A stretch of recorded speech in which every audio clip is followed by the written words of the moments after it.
Hello friend, welcome to Bajirao Reddy institute. Today analysis के आज के अंक में हम 21 जनवरी 2025 के दो प्रमुख समाचारों पर चर्चा करेंगे। जैसे कि आज 21 जनवरी है और कल की रात 10:30 बजे अमेरिका के राष्ट्रपति डोनाल्ड ट्रंप जो है वहाँ के 47वें राष्ट्रपति के रूप में उन्होंने शपथ हासिल की है। ठीक है, वहाँ तो सुबह था, यहाँ 10:30 बजे रात था। उसके बाद उन्होंने कम से कम 100 एग्जीक्यूटिव आर्डर, यानी जो वहाँ के राष्ट्रपति के द्वारा आर्डर होता है, जैसे यहाँ पे हमारा ऑर्डिनेंस मान लो या मंत्रिमंडल का आदेश मान लो, उस तरह के 100 से अधिक आर्डर पे उन्होंने साइन की है।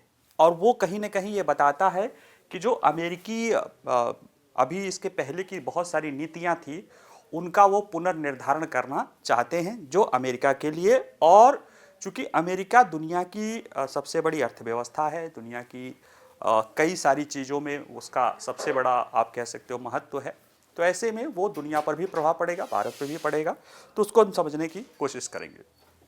जो दूसरा समाचार है वह यह है कि 18 और 19 जनवरी को भारत के वाणिज्य और उद्योग मंत्री श्री पीयूष गोयल जो है यूरोपीय आयोग के जो व्यापार और सुरक्षा आयुक्त थे उनसे मुलाकात की है और पहली बार उनकी मैन टू मैन बात हुई है।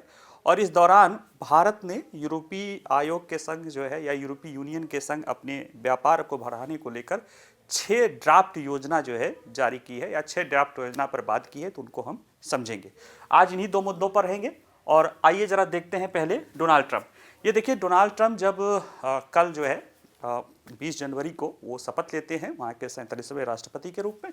इसके बाद वह जाते हैं अपने जहाँ शपथ ग्रहण के बाद जो लोग आए हुए थे उनसे मिलने के लिए, आम लोग, तो वहाँ पे वो लोगों के सामने कई सारे एग्जीक्यूटिव आर्डर पे, वहाँ पे पहली जगह जब यहाँ साइन कर रहे हैं तो 10 एग्जीक्यूटिव आर्डर पे साइन करते हैं। इसके बाद वो अपने ओवल ऑफिस यानी जो राष्ट्रपति का कार्यालय है वहाँ पे बैठ के करीब 100 से ज़्यादा उन्होंने फाइल पे साइन किया, जिसमें से जो ये पहली फाइल ये दिखा रहे हैं, ये इसके जरिए उन्होंने बिडेन प्रशासन के 78 से अधिक निर्णयों को पलट दिया है या समाप्त कर दिया है।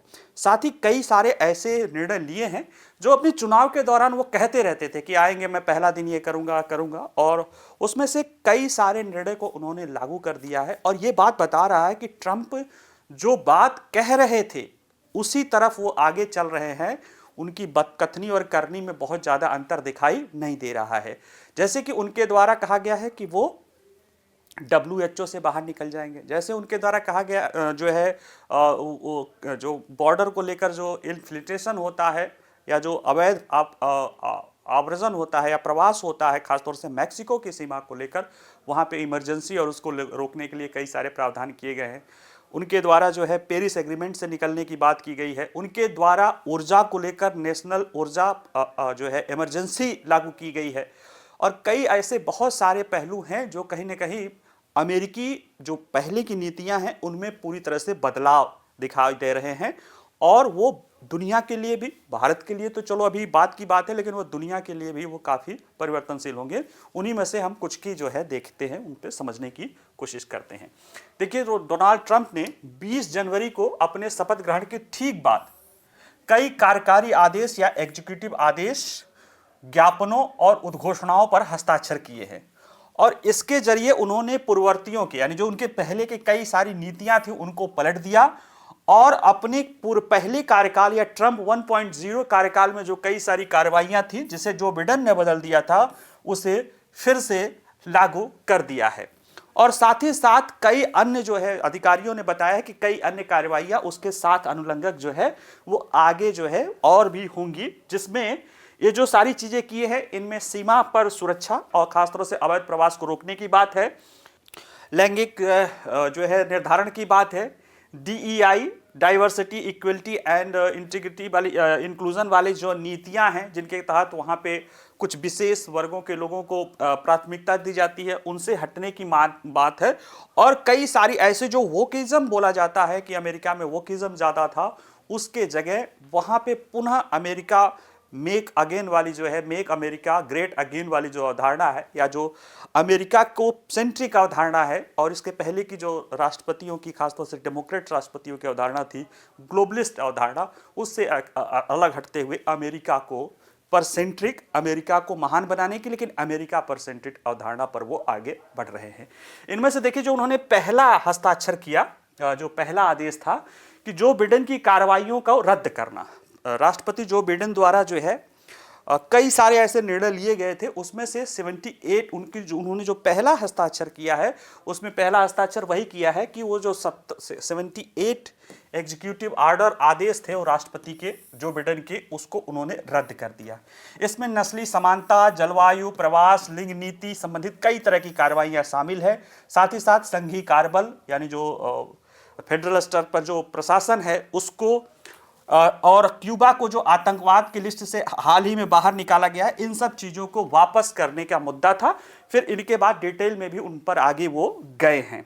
तो कहीं ना कहीं ये बता रहा है कि मोटे तौर पे इन मुद्दों पर जो है पहले की जो प्रशासन है उससे उनका अलग रुख है। देखिए, इस जो उनका और ऑर्डर है उसमें से एक है कि 6 जनवरी 2020 को पिछले राष्ट्रपति चुनाव के दौरान कैपिटल हिल पे एक तरह से दंगे हुए थे, प्रदर्शन हुए थे। उसमें कम से कम 1500 से ज़्यादा लोगों को दोषी ठहराया गया था और उस पर कई सारी जांच आदि की गई थी। उसको ट्रंप ने जो है क्षमा दे दिया है, माफ़ी दे दी है। अमेरिकी इतिहास में जो राष्ट्रपति होते हैं उनको क्षमा दान करने की फेडरल जो है लॉ को लेकर उसको क्षमा दान करने की काफ़ी ज़्यादा शक्तियाँ हैं। उसके तहत उन्होंने जो बिडेन है अपने आखिरी दिन भी उन्होंने ऐसे लोगों को क्षमा दान किया है कि जिससे आप कह सकते हैं कि जो ट्रंप शासनकाल के दौरान डॉक्टर फाउची थे, जो अक्सर आते थे कोरोना के दौरान, जो है ट्रंप के दौरान, जो उनके डॉक्टर कह सकते हो कि व्हाइट हाउस के जो मेडिकल एडवाइजर थे अमेरिका के, उनको भी पहले से ही क्षमादान जो है जो बिडेन ने दे दिया है। इसका मतलब है कि जो बिडेन को लगता होगा कि कहीं ना कहीं उनकी कार्रवाई भी उन पर हो सकती है। तो ऐसी चीज़ अभी अमेरिका में काफ़ी चल रहा है, काफ़ी लोगों को ऐसे प्रीएम्प्टिव क्षमादान दिया गया है। डोनाल्ड ट्रंप ने उन 1500-1600 लोगों को क्षमादान दिया है जो कि उस घटना में शामिल थे, और उनका कहना है कि इसमें से ज़्यादातर लोग जितनी सज़ा भुगतना चाहिए उससे ज़्यादा सज़ा भुगत लिए हैं। तो ऐसे में ये भी इनकी कार्रवाई है।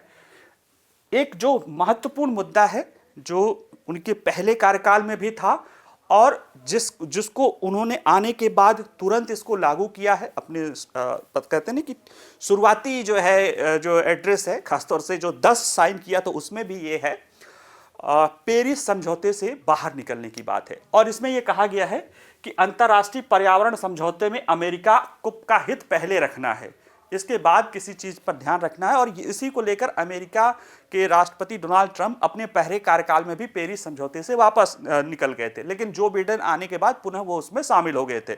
यहाँ तक कि 20 दिन पहले 20 दिन क्या बल्कि 20-21 दिन, हाँ 30 तारीख को जो है 30 नहीं 5 या 6 तारीख को जो है अमेरिका के पूर्व राष्ट्रपति, अब तो पूर्व हो गए हैं, जो बिडेन ने अपना एक नेशनल डिटरमाइंड कंट्रीब्यूशन जो पेरिस एग्रीमेंट के तहत देना है वो लिस्ट जारी किया था। और उसमें उनको कहना था कि अगर ट्रंप इसे बदल भी देंगे तो भी हम इसे लक्ष्य को प्राप्त करते रहेंगे।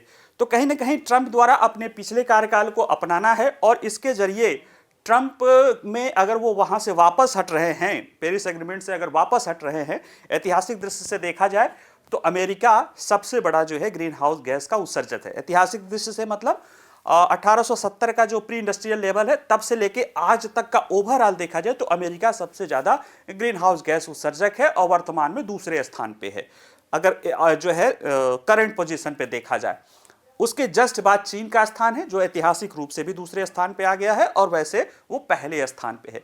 तो अब जब चूंकि अमेरिका बाहर निकल रहा है पेरिस एग्रीमेंट से, जिसको लेकर उसने संयुक्त राष्ट्र संघ को भी लेटर लिखे हैं उन्होंने साइन करके कि अमेरिका फॉर्मली इससे बाहर निकल रहा है, तो ऐसे में चीन पर भी दबाव बनेगा, चीन भी काउंटर कार्रवाई करेगा कि हम तो विकासशील देश हैं। अगर वो भी बाहर निकल जाएगा तो सोचिए कि जो ऐतिहासिक रूप से 20% और ओवरऑल करने का लेकर आप मान लो कि 40 से 50%, 40-45% का उत्सर्जन करने के अगर दो देश बाहर निकल गए, चीन अब देखिएगा चीन करेगा कि वो भी बाहर निकलने की कोशिश करेगा। अगर ऐसा कर जाते हैं तो निश्चित रूप से पेरिस एग्रीमेंट जो पहले से ही अपने उसमें सफलता को लेकर बहुत ज़्यादा बेहतर नहीं कर रहा था, उससे भी जो बची खुची उम्मीद थी उसको भी समाप्त होने की बात है। फिर अपने अपने देश अपने अपने स्तर पे करेंगे। तो ये कहीं ना कहीं एक वैश्विक स्तर पे पर्यावरण मुद्दों को लेकर चिंता का विषय है। अब आगे देखिए इसमें क्या होता है, यह हकीकत है अभी फिलहाल। दूसरा जो उन्होंने मतलब दूसरा क्या तीसरा चौथा एक और जो ऐसे मुद्दे पर उन्होंने अपना जो है रुख पूर्व पहले के रुख के साथ पुनः मिलाया है। जब अमेरिका कोरोना से परेशान हो रहा था तो उसने जो है डोनाल्ड ट्रंप ने जो कोरोना वायरस या कोविड-19 वायरस है उसको वुहान वायरस कहा था, चाइना वायरस कहा था। और किसी भी राष्ट्राध्यक्ष द्वारा इस तरह की बात कहना जो है बड़ा कड़ा माना जाता है, क्योंकि WHO ने बाद में कहा था कि नहीं, किसी भी देश को इस तरह के वायरस कहना, नाम देना ठीक नहीं है। तो ट्रंप ने उस दौरान चीन के कोरोना के वायरस के और चीन और WHO दोनों के तीनों के जो है वो बड़े कटु आलोचक थे और उनका कहना है कि WHO कहीं ना कहीं चीन के हाँ में हाँ मिला रहा है और इस बीमारी के, इस वायरस के वास्तविक कारणों को नहीं जान रहा था। हालांकि उन्होंने फिर इसके लिए जब सत्ता बदल गई, जो बिडेन आए थे तो एक कमेटी भी बनी थी, उसकी रिपोर्ट भी आई थी, लेकिन उस रिपोर्ट कभी सार्वजनिक नहीं हुई। उसी को लेकर जैसे ये बात आ रहा था कि ट्रंप आएंगे तो फिर से वो जांच करा सकते हैं, और उसमें ट्रंप के एडमिनिस्ट्रेशन में उस समय के डॉक्टर फॉउची, जो उनके खुद के उस समय मेडिकल जनरल थे, वो और WHO के या अमेरिका के या चीन के भी कई सारी चीजें अधिकारी इसमें आ सकते हैं। इसीलिए याद करिए मैंने अभी जब शुरुआत बताया था कि जो बिडेन ने फॉउची को, डॉक्टर फॉउची को भी जो है प्रीएम्प्टिव रूप से क्या कर दिया है, वो उनको माफी दे दी है। और अमेरिकी सुप्रीम कोर्ट का कहना है कि जब आप किसी को माफी देते हैं तो ये उससे एक साफ साफ ये झलकता है कि कहीं ना कहीं वो व्यक्ति उसमें दोषी रहा है। तो जो बिडेन द्वारा भले फॉउची रहे हों न रहे हों, उनका ये आशंका कि वो उसमें दोषी ठहराए जा सकते हैं, ये माना जा सकता है कि कहीं ना कहीं उनकी भी संलिप्तता रही है। अब ये चूंकि अमेरिका में से ये कह रहे हैं वही कि कोविड-19 महामारी के दौरान WHO से बाहर निकल की प्रक्रिया शुरू की थी, लेकिन राष्ट्रपति बिडेन ने उन्हें वापस कर दिया था। फिर कह रहे हैं कि अमेरिका WHO से वुहान, चीन से उत्पन्न कोविड-19 महामारी और अन्य वैश्विक स्वास्थ्य संकटों से निपटने की लापरवाही को लेकर काफी चिंतित है। और साथ ही साथ ट्रंप का कहना है कि एक तो वुहान वायरस या चाइना के वायरस और कोविड-19 का मैनेजमेंट WHO ने नहीं किया, और भी कई सारे ऐसे वैश्विक स्तर के संकट है जिसका मैनेजमेंट WHO ने नहीं किया। साथ ही साथ इसके द्वारा जो है चीन के को विशेष वरीयता दी जाती है, जबकि सबसे ज्यादा पैसा वो हम देते हैं और हमसे ही वो कोऑपरेट नहीं करता है। तो ऐसे में कहीं ना कहीं WHO से अमेरिका का बाहर निकलना, WHO के फंडिंग और उसकी कार्रवाई के लिए कहीं ना कहीं काफी उसके लिए सेटबैक आएगा, क्योंकि अमेरिका द्वारा WHO को सबसे ज्यादा पैसा दिया जाता है। तो निश्चित रूप से अब देखिए जो भी आगे होगा, हो सकता है कि इस पे भी WHO कुछ आगे करे, कार्रवाई करे और हम वो जान सके कि आखिर कोरोना वायरस का कारण क्या रहा है, कैसे उसने करोड़ों लोगों की जान ली, क्योंकि दुनिया में सबसे ज्यादा जान तो उसने अमेरिका में ही ली है। और कई लोग मानते हैं कि कहीं ना कहीं ट्रंप द्वारा जो चीन को दबाने के लिए या उस पर सख्त नीतियां अपना रही थी, उसके कारण जो है चीन के द्वारा वायरस को छोड़ा गया था, ऐसा लोगों का मानना है। अब क्या सही है क्या गलत है, अगर ये चीजें सच सामने आ जाए तो ये निश्चित रूप से मानवता के लिए तो सबसे बड़ा चीज हो सकता है। और जो इन्होंने कहा कि मुद्रास्फीति पर नियंत्रण, इस चुनाव में आधा मुद्दा एक तरफ और महंगाई का मुद्दा एक तरफ था, यानी आधे में महंगाई था, आधे में पूरे मुद्दे थे। और महंगाई के मुद्दा ट्रंप ने कहा था कि वो आते ही पहले दिन के ही डिसीजन में इसको लेकर कठोर कदम उठाएंगे, और उन्होंने एक फैसला साइन किया जिसमें कहा है कि जो भी कार्यकारी विभाग हैं, एजेंसियां हैं फेडरल स्तर की, वो अमेरिकी लोगों को कानून के अनुरूप आपातकालीन मूल्य राहत प्रदान करेंगे और अमेरिकी श्रमिकों को समृद्धि बढ़ाने का निर्देश देने, यानी कि कहीं ना कहीं उन्होंने आदेश दे दिया है फेडरल गवर्नमेंट को कि उसके स्तर पे कानूनी रूप से जो कुछ भी हो सकता है उसके तहत अमेरिकी लोगों को उसके मुद्रास्फीति से बचाने की कोशिश किया जाए। तो ये कहीं ना कहीं उन्होंने जो वादा किया था वो अपने वादा का निभाया है। अवैध आव्रजन को खत्म करने के लिए नीति उन्होंने शुरू कर दी है। यहां तक कि जो दक्षिणी बॉर्डर है या मैक्सिको बॉर्डर है वहां पे बॉर्डर एरिया में आपातकाल तक की चीजें लगाने की बात कर दी है कि अगर इमरजेंसी भी प्रोविजन लागू करना हो तो वो बॉर्डर एरिया के लिए रहेगा, ताकि वहां पे कोई दिक्कत ना आए उस चीज को रोकने के लिए। ट्रंप का मानना रहा है कि मैक्सिको से और कनाडा से होते हुए बहुत बड़ी संख्या में, खासतौर से मैक्सिको से बहुत सारी संख्या में अमेरिका में अवैध लोग से घुसते हैं, गैर कानूनी तरीके से अमेरिका में आ रहे हैं और वहां पे बहुत बड़ी संख्या में बस के अमेरिकी लोगों के लिए नुकसान, क्योंकि उसमें से उनका कहना है कि ज्यादातर क्रिमिनल्स हैं और वो हमारे यहाँ के रोजगार खा रहे हैं।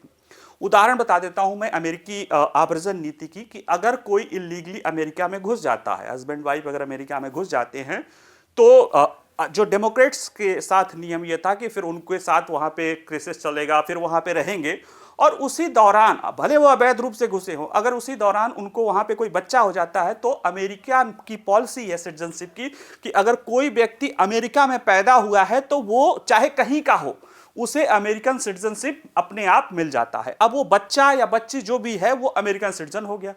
अब ऐसे में पहले ये व्यवस्था था कि चलो बच्चे को यहां रहने दो, तुम लोग जाओ, एक कोर्ट का ऑर्डर आया था, तो जब बराक ओबामा जो राष्ट्रपति थे तो उन्होंने उसको एक ऐसे में बदल दिया था कि ठीक है, जब तक बच्चा बालिग नहीं होता है, माता पिता भले अवैध हो वहां पे रह सकते हैं। इन सभी तरह की चीजों पे ट्रंप ने अंकुश लगाने के लिए उन्होंने मना कर दिया है और कहा है कि दक्षिणी सीमा पर राष्ट्रीय आपातकाल, आपराधिक गिरोहों को आतंकवादी समूह जो है मानना है, और कानूनी स्थिति के बिना अप्रवासी माता पिता से जन्मे बच्चों के लिए भी जन्मसिद्ध नागरिकता समाप्त करने की दिशा में कार्य करने के लिए ये चल रहे हैं। और मैक्सिको में भी रहो की नीति है। जैसे अभी कोई मैक्सिको से आया, यहाँ पे केस चल रहा है तो अमेरिका में रहता था, अभी कह रहे हैं कि नहीं केस चल रहा है तो कोई बात नहीं, तब तक तुम मैक्सिको में रहो। यानी कि जो उनकी आव्रजन को लेकर नीति थी, जो अवैध प्रवास को लेकर सख्त नीति थी, उस पर भी इन्होंने कदम बढ़ा दिया है। और अगर देखा जाए तो लिंग को परिभाषित करना और डीआई कार्यक्रमों को समाप्त करना, जो अमेरिका में एक वोकेइज्म था, वहां पे वोकेइज्म ये था कि ही सी दा दाऊ करने की बात है कि यानी जो लिंग एक मानसिक अवधारणा माना जाता था, उसको लेकर जो है काफी यूनिवर्सिटी आदि में इतनी ज्यादा दिक्कत थी। और जो डोनाल्ड ट्रंप के जो सबसे करीबी सहयोगी हैं एलन मस्क, उनका अपना खुद का बेटा, वो उसकी जान गई थी, वो अपने आप को लिंग परिवर्तन, 11-12 साल का बच्चा लिंग परिवर्तन कराने के चक्कर में वो मरा है।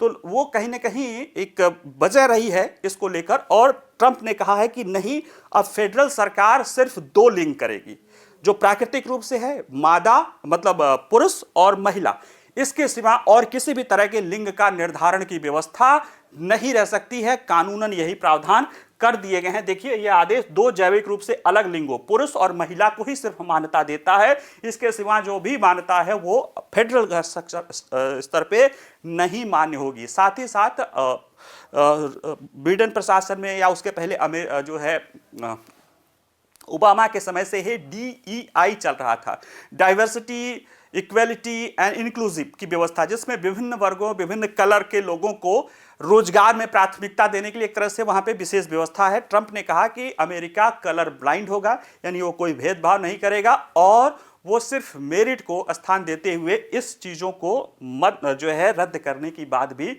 इसमें इन्होंने कर दी है। यानी जो वोकेइज्म है उसके खिलाफ भी इन्होंने कदम बढ़ा दिया। और निश्चित रूप से इसका प्रभाव दुनिया के अन्य देशों में जो वोकेइज्म का अपना चल रहा था उसको कमजोर करने में भी इसका प्रभाव पड़ेगा, निश्चित रूप से पड़ेगा। क्योंकि कहते हैं कि अगर अमेरिका ही वहां पे सब कुछ था, अगर वहां से ही ये चीजें कमजोर हो गई है तो अन्य जगहों पे भी इसके जो सोशल मीडिया या अन्य जो न्यूज चैनल्स आदि जो कहते हैं, जैसे ट्रंप डीप स्टेट कहते हैं, उसके जरिए जो उसको मदद मिलती थी उस पर रोक लग सकती है। ठीक है, तो ये कुछ ऐसी चीजें हैं। साथ ही ऊर्जा और जलवायु नीति, ऊर्जा को लेकर उन्होंने राष्ट्रीय ऊर्जा आपातकाल कर दिया है। ट्रंप का कहना है कि अमेरिका इसमें दुनिया का सबसे बड़ा मैन्युफैक्चरर है चीन, लेकिन ट्रंप का कहना है कि अमेरिका एक बहुत बड़ा मैन्युफैक्चरर है और सबसे खास बात है कि जो बहुत दुनिया का सबसे बड़ा मैन्युफैक्चरर अमेरिका बनेगा जिसके पास अपना खुद का एनर्जी रिसोर्स हो गया। चीन बहुत बड़ा मैन्युफैक्चरर है लेकिन उसके पास अपना एनर्जी रिसोर्सेज नहीं है। भारत किस लिए भी वही है, जिसके पास एनर्जी रिसोर्स है उनके पास मैन्युफैक्चरिंग नहीं है। लेकिन ट्रंप का कहना है कि हम इस मामले में लकी है कि हमारे पास एक बहुत बड़ा मैन्युफैक्चरिंग सेक्टर भी है, साथ ही हमारे पास दुनिया का सबसे ज्यादा ऑयल, गैस और मिनरल्स ऑयल भी है, जिनका इस्तेमाल करके, जिनका ड्रिल करके हम अमेरिका को पुनः एक अलग शक्ति बनाएंगे। तो इस पर वो चल रहे हैं और इसके जरिए अब उन्होंने चूंकि पेरिस एग्रीमेंट से बाहर ही निकल लिया है, तो उन्होंने कहा कि हम अपने यहाँ पे वाहन इंडस्ट्री को बढ़ावा देने के लिए इलेक्ट्रिक वाहन की जो 2030 तक की जो बिडेन की नीति की 2030 के बाद सारे इलेक्ट्रिक वाहन होंगे, उन सब पर जो है छूट कर दिया, जिसको जो मर्जी वो वाहन चल ले, ऐसा ट्रंप का कहना है। तो ये ट्रंप में वहां की जो इंडस्ट्री को बढ़ावा देने में योगदान दे सकता है, लेकिन पुनः जो है जो अभी वही है कि जो जलवायु परिवर्तन को लेकर समस्याएं थी उनको ये और भी बढ़ा सकता है। तो ये कुछ ऐसी चीजें हैं। साथ ही साथ टिकटॉक बैन को रोकने की भी एक छोटा सा फैसला था। टिकटॉक को लेकर अमेरिका में 2024 में एक वहां की कांग्रेस ने एक विधान पास किया था, जिसमें यह था कि टिकटॉक को या तो उसकी जो चाइनीज कंपनी है वो उसका आधा हिस्सा, जो यानी खासतौर से जो अमेरिका में टिकटॉक चल रहा है, उसको अमेरिकी कंपनी के साथ बेच दे, नहीं तो वो अमेरिका में बैन हो जाएगा। सुप्रीम कोर्ट में मामला गया था, सुप्रीम कोर्ट ने भी उसको कोई छूट नहीं दिया था और वो लास्ट टाइम जो है 19 तारीख तक खत्म हो रहा था। उस एक तरह से बैन भी लागू हो गया था, लेकिन ट्रंप ने कहा कि नहीं ठीक है, 75 दिन के लिए हम इसे आगे देते हैं, इस पे बात होगी। अगर वो अमेरिकी कंपनी को बेचने के लिए वो तैयार हो जाते हैं तो ठीक है, नहीं बेचेंगे तो फिर बैन लागू रहेगा। और ट्रंप का कहना है कि अगर वो हमें बेचने के लिए तैयार होंगे, नहीं लगेंगे तो हम चाइना को जो है टैरिफ वैरिफ लगा के वो कर लेंगे। तो कुल मिला कि इससे आपको लगेगा कि ट्रंप या अमेरिका किस दिशा में जा रहा है, क्योंकि अमेरिकी संवैधानिक व्यवस्था के अनुसार कोई भी राष्ट्रपति सिर्फ 2 कार्यकाल रह सकता है और ये ट्रंप का अंतिम कार्यकाल है। यानी इसके बाद अब ट्रंप 4 साल के बाद ट्रंप कभी राष्ट्रपति नहीं बन सकते हैं और अवस्था भी हो गई है। ऐसे में निश्चित रूप से उनके द्वारा कुछ ऐसे काम करने की उनकी स्थिति है, उनका यह सपना है कि अमेरिका को पुनः एक महान अमेरिका बनाया जाए और इतिहास में उनका नाम जो है जाना जाए। ये सारी चीजें इससे दिखाई दे रही है। अब वो कितना सफल होते हैं, कितना नहीं सफल होते हैं, दुनिया में क्या प्रभाव होगा, वो तो आगे आने वाले समय बताएंगे। लेकिन फिलहाल उनके जो फैसले अभी हाल फिलहाल में जो 100 से ज्यादा फैसले लिए गए, उसमें जो कुछ मोटे मोटे मुख्य तौर पे थे, उनको हमने चर्चा करना जरूरी समझा था। आइए अगला देखते हैं। अगला है यूरोपीय संघ के साथ आर्थिक संबंधों को बढ़ावा देने के लिए भारत द्वारा 6 सूत्री जो है कार्य योजना की रूपरेखा प्रस्तुत की गई है कि कैसे यूरोपीय संघ के साथ भारत अपना आगे बढ़ेगा। और ये बातें कब आई है, ये हमारे वाणिज्य मंत्री पीयूष गोयल हैं और ये ईयू के वाणिज्य और सुरक्षा आयुक्त हैं। इनके साथ पहली बार मैन टू मैन बात हो रही है। इसके पहले जो है वर्चुअल तरीके से बात हुई थी। तो उस दौरान इसमें ये बता रहा है कि भारत यूरोपीय संघ दोनों आपस में फ्री ट्रेड एग्रीमेंट की तरफ आगे बढ़ने की दिशा में कदम बढ़ा रहे और उसी को लेकर जो है 6 पॉइंट बताया गया है। तो इसको हम देख लेते हैं। देखिए, वाणिज्य और उद्योग मंत्री पीयूष गोयल ने 18 और 19 जनवरी को यूरोपीय व्यापार एवं आर्थिक सुरक्षा आयुक्त के साथ एक उच्च स्तरीय बैठक की और इसमें भारत और यूरोपीय संघ के बीच पारस्परिक रूप से लाभकारी साझेदारी बनाने के लिए 6 व्यापक सिद्धांतों की रूपरेखा प्रस्तुत की। इनका उद्देश्य है कि व्यापार और निवेश के क्षेत्र में भारत यूरोपीय संघ रणनीति एजेंडे के लिए एक नया ढांचा तैयार करे। जरा सा दोनों की पृष्ठभूमि देखिए। यूरोप देखिए, इस समय यूरोप रूस यूक्रेन युद्ध के संकट और कई सारे कारणों से काफी वहां पे आर्थिक स्थिति से काफी वो वहां पे दबाव का सामना करना पड़ा। जितने भी यूरोपीय देश हैं उन सबको, कुछ एक को छोड़ के, उनमें सब में, इटली को छोड़ के सब में जो है कहीं ना कहीं मंदी वाली स्थिति, खासतौर से जर्मनी है, यूके है और भी जो देश है वहां पे ये चीजें दिखाई दे रही हैं। यूरोप, वैसे यूरोपीय यूनियन देखा जाए तो यूरोपीय यूनियन भारत का एक बहुत बड़ा व्यापार साझेदारी है, जिससे हम बहुत बड़ा हमारा निर्यात का गंतव्य है और कई और चीज़ों का वो हमको हमारा वो लाभ दे सकता है। जैसे कि यूरोप के पास पूंजी भी है, यूरोप के पास तकनीकी भी है, जो हाई एंड तकनीकी है वो यूरोप के पास है, पूंजी भी यूरोप के पास है। ऐसे में अगर भारत और यूरोप के बीच समझौता होता है, कुछ मुद्दे हैं जिनको ध्यान देने की जरूरत है, अगर होता है तो निश्चित रूप से वो भारत के लिए भी महत्वपूर्ण होगा और यूरोप जो कि डूब रहा है एक तरह से देखा जाए आर्थिक दृष्टि से, उसको भी कुछ मदद मिल सकती है। इसीलिए संभवतः दोनों पक्षों द्वारा आगे बढ़ने की कोशिश की जा रही है। यूरोपीय संघ के देखिए, पहला जो मुद्दा है कि यूरोपीय संघ के साथ मिलकर काम करने की बात भारत के वाणिज्य सचिव ने या वाणिज्य मंत्री ने कही है। ये देखिए क्या कह रहे हैं कि भारत यूरोपीय संघ के साथ मिलकर काम करेगा। क्यों मिलकर काम करेगा? क्योंकि हमें यूरोपीय संघ में कई चीजें कॉमन है।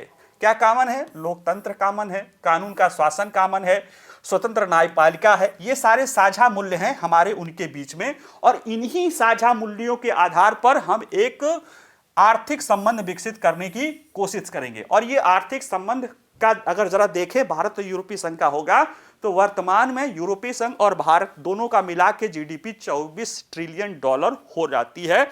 और अगर आबादी के रूप में देखा जाए तो 140-45 करोड़ हमारी और बाकी यूरोपीय संघ मिला के लगभग 2 अरब की आबादी और 24 ट्रिलियन डॉलर की इकोनॉमी दोनों के बीच साझा होती है। और ये बात कहीं ना कहीं दोनों के लिए अभूतपूर्व अवसर दे रहे हैं एक दूसरे से सहयोग करने के लिए। तो पहला क्या है कि पहला भारत ने कार्यनीति क्या रखा कि यूरोपीय संघ के साथ मिलकर हमें काम करना पड़ेगा। दूसरा है सार्थक व्यापार एजेंडे का निर्माण करना है। देखिए, भारत और यूरोपीय संघ के साथ एक वाणिज्यिक रूप से सार्थक व्यापार एजेंडा तैयार करना पड़ेगा जो कि निष्पक्ष हो और न्याय संगत हो। दोनों पक्षों के व्यवसायों, विशेष रूप से लघु और मध्यम उद्यमों, किसानों और मछुआरों के लाभ के लिए यह सरल हो और टैरिफ और नॉन टैरिफ बाधाओं को दूर करे। अभी आगे देखेंगे तो उस पर हम समझाएंगे कि यह कहना क्या चाह रहे हैं। कुल मिला के ये fair and justifiable trade agreement करना चाह रहे हैं जो कि लघु और मध्यम उद्योग, किसान और मछुआरों के हितों को ध्यान में रखे दोनों पक्षों के साथ, और जितने भी टैरिफ और नॉन टैरिफ बैरियर है उनको दूर करे। जैसे अभी सीबीएम लगाया ना, carbon border adjustment management CBM, उस तरह के मुद्दों को भी इस पे ध्यान देने की बात की गई है। भारत को एक उच्च गुणवत्ता वाले उत्पाद बाजार बनाना है। प्रधानमंत्री जी ने भारत में जो मेक इन इंडिया या आत्मनिर्भर भारत की बात किया है या मेक इन इंडिया, उसमें कहा है कि हमारा जो प्रोडक्ट होना चाहिए वो जीरो डिफेक्ट का और जीरो इफेक्ट का होगा। जीरो डिफेक्ट का मतलब गुणवत्ता में वो उच्च क्वालिटी का होगा, उच्चतम क्वालिटी का होगा, उसमें कोई कमी न रहे, साथ ही साथ वो पर्यावरण को भी उसमें शून्य नुकसान पहुंचाने वाला हो, यानी कि वो ग्रीन हो, यानी वो कार्बन न्यूट्रल भी होना चाहिए और वो उच्च गुणवत्ता का होना चाहिए। इसी पर ध्यान देते हुए कह रहे हैं कि भारत भी इस तरह की चीजों पर आगे बढ़ेगा और इसमें क्या होगा कि सर्वोत्तम मानक और सामंजस्य आदि स्थापित करके पारस्परिक प्रक्रियाओं के निर्माण के साथ यूरोपीय संघ के साथ ये जुड़ाव किया जाएगा। अत्याधुनिक प्रौद्योगिकियों को साथ मिलकर जो है विकास करने की बात होगी। जैसे मैं अभी बताया कि भारत एक संभावनाओं का देश है। भारत के पास एक विशाल आबादी है, विशाल वर्किंग फोर्स है जो कि यूरोपीय संघ के पास नहीं है। उनके पास आबादी नहीं है, उनके पास वर्किंग आबादी कम है, लेकिन हमारे पास विशाल आबादी है, विशाल मार्केट है और हमारे पास जो है एक डेमोग्राफिक डिविडेंड की स्थिति है जो आगे 60-70 साल तक रहेगा, जो दुनिया के किसी भी देश के पास नहीं है। लेकिन हमारी अपनी चुनौती है, उनकी वर्किंग एज ज़्यादा हो रही है चुनौती है, या उनके यहाँ जो है वृद्धि दर रुकी है ये चुनौती है। तो हमारे यहाँ पे चुनौती ये है कि हम विकासशील देश है, तेज विकासशील देश है और हमें अत्याधुनिक तकनीक चाहिए और क्या चाहिए, पूंजी चाहिए। ये दोनों चीजें हमें यूरोप से मिल सकती है और ऐसे समय में जब यूरोप में टर्माइल है, यूरोप भारत के साथ हेज करके और भारत यूरोप के साथ हेज करके, अगर डोनाल्ड ट्रंप या दुनिया में कहीं भी और भी समस्या आएगी तो ये हेजिंग हो रही है। हमें अमेरिका से टेक्नोलॉजी भी मिल सकता है, हमें यूरोप से भी मिल सकता है, दोनों जगह से मिले तो और अच्छी बात है, नहीं मिले तो कहीं एक जगह से तो मिले। तो ये चीजें जो है भारत करने की कोशिश कर रहा है कि हम अत्याधुनिक जो है टेक्नोलॉजी को लेंगे, अत्याधुनिक प्रौद्योगिकियों का विकास करेंगे, साथ में कच्चे माल की आपूर्ति श्रृंखलाओं को भी सुरक्षित करेंगे, सप्लाई चेन को भी मजबूत करेंगे। और इससे क्या हो, गैर बाजार अर्थव्यवस्थाओं। अब गैर बाजार अर्थव्यवस्था कौन है, इसमें प्रमुख रूप से वही कहा जा रहा है कि चीन के बारे में, कि चीन जैसी अर्थव्यवस्थाओं पर निर्भरता हमें कम करना है और इसलिए भारत और यूरोपीय संघ के बीच एक घनिष्ठ आर्थिक संबंध को विकसित करना होगा। निष्पक्षता आधारित व्यवहार और सतत विकास में सहयोग। देखिए, अभी जो मैंने कहा था ना कि ये क्यों आगे कहा जा रहा है कि हम हमारे मछुआरे किसानों को, देखिए विकास के हमारे उनके संबंधित स्तर अलग है। वर्तमान में हम दुनिया की 5वीं सबसे बड़ी अर्थव्यवस्था है और यूरोपीय देश संघ में केवल जर्मनी है जो हमसे थोड़ा बहुत आगे है, लेकिन 1-2 साल में हो सकता है वो हमसे पीछे निकल जाए, ठीक है, या 1-2 साल में जापान भी हमसे पीछे निकल जाए, तीसरे स्थान पे हो जाए। लेकिन हमारे और यूरोप के विकास के स्तर में बहुत अंतर है। हमारी जो प्रति व्यक्ति आय है अभी 2700-2800 डॉलर है, जबकि यूरोप के देशों की, ज्यादातर देशों की जो प्रति व्यक्ति आय है वो 28 से 30 हजार डॉलर है, यानी हमसे 10 गुना ज्यादा उनके पास प्रति व्यक्ति आय है और आज से नहीं बहुत समय से वो विकसित देश है। तो उनके हमारी जनसंख्या के विकास का स्तर काफी अंतर है, साथ ही साथ हमारी उनकी जिम्मेदारी भी विभेदित है। पर्यावरण को लेकर उनकी विशेष जिम्मेदारी है और हमारी जिम्मेदारी कम है, जबकि हम उत्सर्जन ज्यादा कर रहे हैं लेकिन हमें ज्यादा लोगों का करना है। इन दोनों मुद्दों को ध्यान में रखते हुए हमें निष्पक्ष तरीके से व्यापार और सतत विकास के क्षेत्र में सहयोग करने की बात है। ये पांचवा मुद्दा है। और छठा मुद्दा है कि बड़े पैमाने पर प्रौद्योगिकियों का उपयोग करने वाला भारत में एक अग्रणी और युवा और महत्वाकांक्षी प्रतिभाशाली लोग हैं।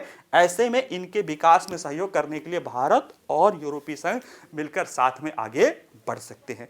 तो ये कुछ 5-6 मुद्दे हैं जिन पर आगे किया गया है और इसी को लेकर फिर इसमें भी आगे बात हुई है इन दोनों लोगों के बीच में कि भविष्य के देखा जाए कि भारत यूरोपीय संघ रणनीतिक एजेंडे के निर्माण के लिए ये उपयोगी होंगे। और इन दोनों नेताओं ने कहा है कि एफटीए और उसको आगे बढ़ाने को लेकर जो है कार्रवाई करने के लिए जो है अपने अपने टीम को निर्देश दिया है।